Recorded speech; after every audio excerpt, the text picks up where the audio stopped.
Hi everybody, Ms. Wadomski here. I am going to show you how to make the stitch book using just a piece of paper at your house so that you can create the stitch book on your own and then make it and do your practice your stitching and your buttons, and then you're going to submit a Flipgrid video, which hopefully will work, to that link that's there so that you can show me what you've done. Okay, so I'm going to walk you through the steps of creating that little right here. So these two images are supposed to be two sides of a piece of paper that I would have given you in person, except for we're not meeting in person. So I'm going to show you how to make this on just a normal piece of paper so you can create it and use it for this project. I also did include here side 1 and side 2, the PDFs. If you have a printer at your house and you can print them, you just have to print them and then glue them together in the right direction so that you can make your little stitch book. All right, so I'm going to walk you through the steps. All right, so all that I did is I took a normal piece of paper, just a lined piece of paper, and I folded it hot dog way first, so the long way like this. And then I took and folded it. After I made that fold, I opened it up, and then I took the entire thing. So I've got that one fold in the center that went down the entire length, and then I took it and I folded it in half the other direction. This is really hard to do with one hand, so I apologize. Like this, and folded it this way, and then I took it and folded it again. Or no, what did I do? Actually, I think I did this. I think I had it folded like this. Yes, this is what I did. All right, I folded it like this. Then I folded this entire thing in half. And then I folded it in half again. All right, and then it makes 8 panels, which is what you need. You just need 8 panels of this, and then you pick one side and you start copying the information down from the pictures or from the PDF. All right, so I've got write your name on that first panel, and you're going to write my book of stitches, and also the directions tell you straight down the center of the page it should be a dashed line because you're going to cut that. This one should be a solid line because you're going to just fold. This is dotted because you're going to cut across the entire thing. This one is dashed because you're going to cut. This one is solid because you're going to leave it and fold it. All right. Then I did your name goes on here, my book of stitches, with 12 dots like this because that's what you're going to sew through. This one you're skipping. That one was just the directions of how to assemble this together, but I'm showing you how to do that. Then I've got the back stitch here. So you've got 12 dots, page 6. You're going to use slide 13 from the video in order to do the back stitch. Then I've got the running stitch, use slide 13 again. This is page 5 of the little book. I've got 12 stitches, or 12 holes here to do my stitches. All right. And I've got blanket stitch. Again, use slide 13, 12 holes on the side. This is page 8. Sewing on 1 to 2 buttons. I would prefer you do 2 buttons, but it depends on what you have at your house.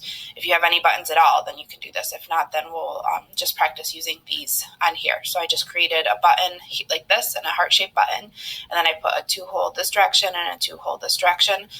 Use the video to know how to sew on a button. This is page 11. Thread your needle correctly. Take a picture of your threaded needle. You can put that on here. You can ask questions if you're not sure if it's threaded correctly. Page 2. Then you flip the entire thing over, and we're writing on the back here. This is where you're going to do the overstitch, which I forgot to add in. I gotta see. Hold on. Okay, just kidding. I forgot you're doing the overstitch on the front cover. That's why it doesn't have any dots on this page 7. You're going to do it actually on the front cover of the book like this. All right.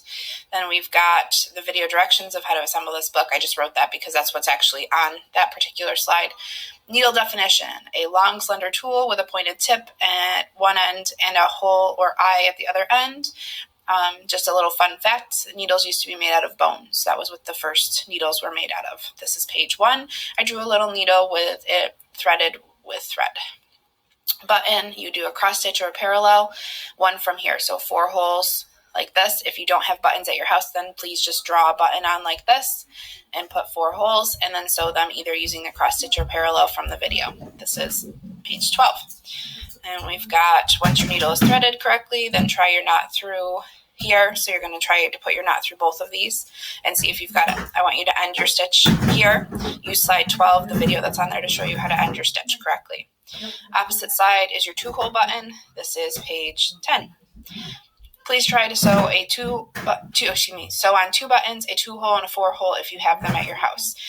This is page 9. If you don't actually have buttons, then please just use the little ones that we diagrammed on the other side in here. All right. And then this is just another page to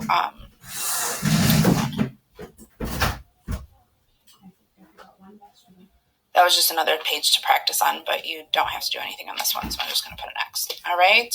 So now I have cut at the dash line and kept the solid lines together. Those are where it's going to be folded. So now we're going to put this together. That's why it's really important to label the pages so that you have them in the correct order. So I've got the beginning, so my book of stitches, and then it's got needle definition, page 1, and page 12 is opposite of it. Okay, then I've got this page here, threading your needle correctly, page 2, goes on top, and then I've got 3. Okay, then I'm going to take this one,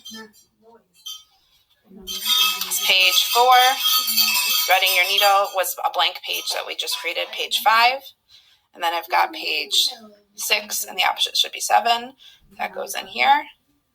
And then I have one extra page that was the video directions with nothing on the other side. It was like buttons that you could practice on, but you don't need to have that on your actual video, okay?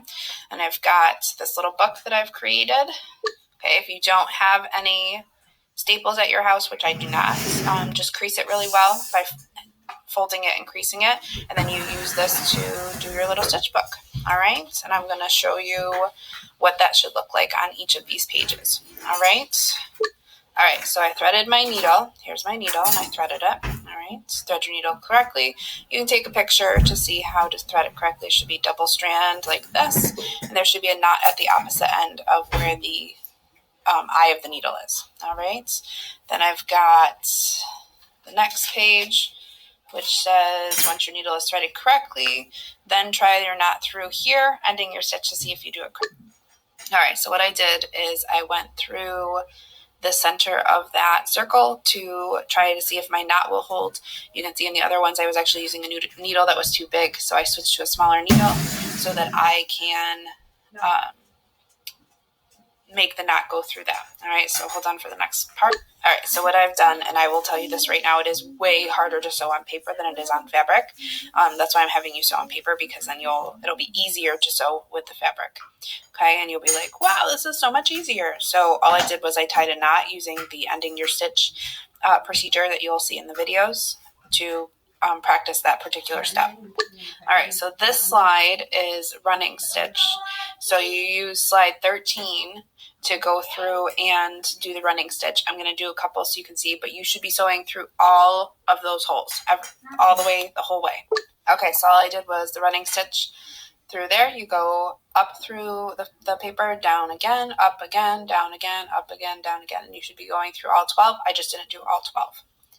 All right, so because you have videos that show you how to do all of these, I'm not going to go through and do these, but I am expecting you to sew through all 12 of the holes on each of the page. So running stitch, you should go through all 12 of those holes. You've got your back stitch here through all 12, and you've got your overcast, which should be on the front cover. So you go to the front cover, do your overcast. Then we've got our blanket stitch here. So you go through and do your blanket stitch through all of these. And then you sew on your buttons to these pages here. So you've got either actually sew on buttons to this or practice just using the ones that we kind of drawn on here.